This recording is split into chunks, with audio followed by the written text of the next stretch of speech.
அவங்கள பார்த்துக்கிட்டு இப்போ அவங்களெல்லாம் பார்க்கும்போது நமக்கு என்ன தோணும்? ஓ, இது கூட நல்லா தானே இருக்குது அப்படின்னு தோணும். ஆனால் அவனுக்கும் கஷ்டம்தான். தெரியாத இடத்துல போய் உட்காந்துடலாம் இல்லையா? இப்போ நமக்கு தெரிஞ்ச பகுதிகளில், இப்போ நம்ம சில்லுத்தூர்னா, இப்போ நம்ம விருதுநகர் மாவட்டத்துக்குள்ளே நீ எங்கே உட்காந்தாலும் உனக்கு தெரிஞ்சவங்க 4 பேர் வந்துடுவாங்க அந்த இடத்துல. அப்போ அந்த இடத்துல இவங்க ஒழிய வேண்டியது வரும். ஆண்டியாக இருந்தால் கூட தெரிஞ்சவங்க வந்துட்டால் ஒழிய வேண்டியது வரும். அந்த இடத்துல என்னதான் பிச்சை எடுத்துகிட்டு இருந்தாலும் நமக்கு அந்த இடத்துல தன்மானம் வரும். அப்போ அதுலேயும் சிக்கல் தானே. இதில் ஒன்று வேணால் செய்யலாம் சாமி.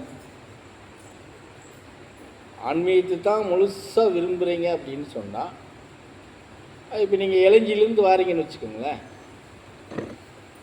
இளஞ்சியிலேருந்து கிளம்பும்போது ஒட்டு துணி இல்லாமல் உடம்புல, இளஞ்சியிலேருந்து இங்கே வந்துட்டு நீங்கள் திரும்பி போயிட்டீங்கன்னா நீங்கள் அப்படியே டைரெக்டாக ஆன்மீகவாதியாக மாறிடலாம். தவம் பண்ண வேண்டியதில்லை, பாடம் படிக்க வேண்டியதில்லை. எப்படி? அது அவ்வளோதான், எல்லாமே அதுலேயே முடிஞ்சு போயிடும். இளைஞ்சி வீட்டை விட்டு கிளம்பும்போது உடம்புல ஒட்டு துணி இருக்கக்கூடாது, கழட்டி தூர போட்டு வரணும். இங்கேருந்து திரும்பி நீ அங்கே போயிட்டீங்கன்னா முடிஞ்சு போச்சு. இந்த வயசெல்லாம் தேவையில்லை. அந்த 9லேருந்து 13 தேவையில்லை, புரியுதா? 30லேருந்து 35 தேவையில்லை, 59லேருந்து 63 தேவையில்லை. அப்படி ரெடியாக இருக்கீங்களா? ஒரு ட்ரிப் நீ போய் வந்தால் போதும். பகலில் தான் போகணும், நைட்லாம் போகக்கூடாது. நைட்டில் இருப்போம் குடுகுடுன்னு ஓடிடக்கூடாது.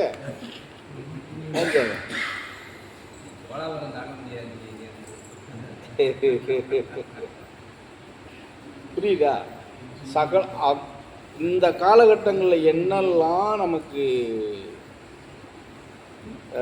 கொடூரமான நிகழ்வுகள் இருக்கோ அது அத்தனை இந்த அங்கேருந்து வர்றதுலையும் இங்கேருந்து போகிறதுலையும் வந்து தீர்ந்துடும். மொத்த வேதனையும் முடிஞ்சு போயிடும்.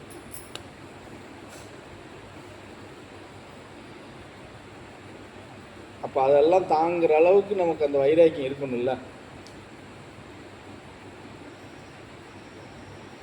புரியுதா? இப்போ கசவனம் வீட்டில் இருக்கார், அவர் நிர்வாண சாமியார் தான். அவர் ஆரம்ப கட்டத்தில் எவ்வளோ கஷ்டப்பட்டார், எவ்வளோ அடி வாங்கினார், எவ்வளோ ரத்தம் போச்சுங்கிறது அது அவர் கூட இருந்தவங்களுக்கும் அந்த இருக்கவங்களுக்கு தான் தெரியும். ஏன்னா அவர் சின்ன வயசுலேருந்தே அந்த கோலத்தில் இருந்ததுனால, அந்த பகுதியிலே இருந்ததுனால நிறைய ஒரு சிரமத்துக்கு ஆளானவர் தான், துயரத்துக்கு ஆளானவர் தான். குறைஞ்சது ஒரு 20 வருஷத்துக்கு அப்புறம்தான் அவருக்கு அந்த சிரமம் குறைஞ்சது. அந்த மாதிரி இருக்கு இல்லையா? நிறைய எத்தனையோ பேர் அவரை மல்லு கட்டி அடித்து தெரிச்சு வேஷ்டியை கட்டி அவுக்க முடியாத அளவுக்கு முடிச்சு கூட போட்டு விட்டு வந்தவங்களாம் இருக்காங்க. அவங்க கட்டி திரும்புறதுக்குள்ளே கிழிச்சு தூர 4ஆம் மலை எடுத்து தெரிஞ்சுட்டு போயிடுவார். என்னடா நான் இவ்வளோ கஷ்டப்பட்டு கட்டி விட்டா நீ இருக்கான்னு போய் அடிக்கிறது. நம்ம யதார்த்தவாதிகளுக்கு என்னடா இவ்வளோ எருவு மாடு மாதிரி தெரிற, இப்படி உடம்புல துணி இல்லாமல் தெரிற, பொம்பளை உள்ளே நடமாடவா செய்யவா வேண்டாமா, இப்படி தான் பார்ப்போம். ஆனால் அவன் பெரிய போலன்னா அவன் வந்திருக்கிற வேலை அதுதான்டா அப்படின்னு நம்ம யாரும் நினைக்க மாட்டோம் இல்லையா? அந்த இடத்துல யாருமே நம்ம அந்த இடத்துக்கு போக மாட்டோம். அது அந்த புரியறதுக்கு நமக்கு இப்போ நிறைய காலங்கள் தேவைப்படும். ஒருத்தர் அப்படி இப்போ நடமாடுறாரு, பயணம் பண்ணுறாருங்கிறது பார்த்து அவர் நிலை இப்படி தான் நம்ம தெரிஞ்சுக்கிறதுக்கே நமக்கு பல 20 வருஷம் 25 வருஷம் 30 வருஷம் தேவைப்படுது. அந்த நிலைக்கு நம்ம மாறணும்னா அப்போ எவ்வளோ நாள் தேவை? தெரிஞ்சுக்கிறதுக்கே நமக்கு எவ்வளோ நாள் தேவைப்படும்? இப்போ நாம் அந்த நிலைக்கு மாறணும்னா நமக்கு எத்தனை வருஷம் தேவைப்படும்? அதெல்லாம் இருக்கு. ஆன்மீகத்தில் பயிற்சின்னு எடுக்கிறதுக்கு ஆரம்பிச்சிட்டிங்க அப்படின்னு சொன்னால் பெருவாரியாக குளிக்கிறது, அந்த இது பண்ணுறது, அது பண்ணுறது, அதெல்லாம் பார்க்க முடியாது. மழை பெய்யுது, வெயில் அடிக்கிறதெல்லாம் பார்க்க முடியாது. புரிஞ்சுதா? அப்படி நிறையா இருக்கும். அது மாதிரி நிறையா இதுகள் வரும் எல்லாமே. ஆனால் எல்லாமே படிப்பினை தான். ஆனால் அந்த நேரத்தில் நமக்கு அது வந்து பெரிய துயரமாகவும் துன்பமாகவும் வேதனையாகவும் கஷ்டமாகவும் இருக்கும். ஆனால் அது படிப்பினை தான். எல்லாமே அந்த கஷ்டம் துன்பம் வேதனை அனைத்தும் நீ கற்றுக்கிட்டு வெளியே வந்து மக்கள் மத்தியில் நிற்கும் போது தான் இங்கே வரக்கூடிய இன்னல்களை நீ சகிச்சுத்தன்மையோடு ஏற்றுக்கிற முடியும். இல்லைன்னா ஏற்றுக்கிற முடியாது. அந்த நிதானம்ங்கிறது அப்போ தான் வந்து சேரும் நம்மகிட்ட. அது வரைக்கும் நிதானம்ங்கெல்லாம் வராது. நிதானம் நம்மக்கிட்ட வந்து சேரணும்னு சொன்னால் அதுக்கே பெரிய அளவில் நம்ம பல விஷயங்களை சந்திக்க வேண்டியது வரும். சந்தித்து அதிலிருந்து வரும்போது தான் நமக்கு வந்து அந்த நிதானம் நம்மக்கிட்ட வந்து சேரும்.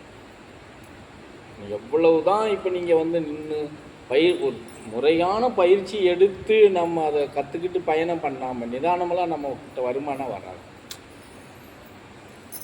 வரவே வராது. எப்படினாலும் ஒரு நேரத்தில் கோவப்பட்டுருவீங்க. புரிஞ்சுதா? அதுதான் அதில் இருக்குது. அதில் எந்த வயசு அப்படிங்கிறத விட இதெல்லாம் கற்றுக்கிட்டு போகிறதுக்கு தான் முதல்ல நம்ம தயாராகணும். இப்போ ஆயிரலாம் அப்படின்னு என்ன வரும்போது இப்போ இப்படி ஆயிரலாம் அப்படின்னு சொல்லும்போது அந்த இடத்துல நீங்கள் என்ன வைக்கிறீங்க? சாமி பகலா ராத்திரியான்னு கேட்குறீங்க. அதில் ஒரு சாய்ஸ் பார்க்குறீங்க பார்த்தீங்களா? இல்லையா? அதான் சொல்கிறேன். பயிற்சின்னு வந்ததுக்கப்புறம் அப்புறம் இரவில் எப்படி கொடுப்பாங்க? அது இந்த பயிற்சி வந்து பகலில் தான் கொடுப்பாங்க. அப்படிங்கும்போது இது இருக்கு இல்லையா?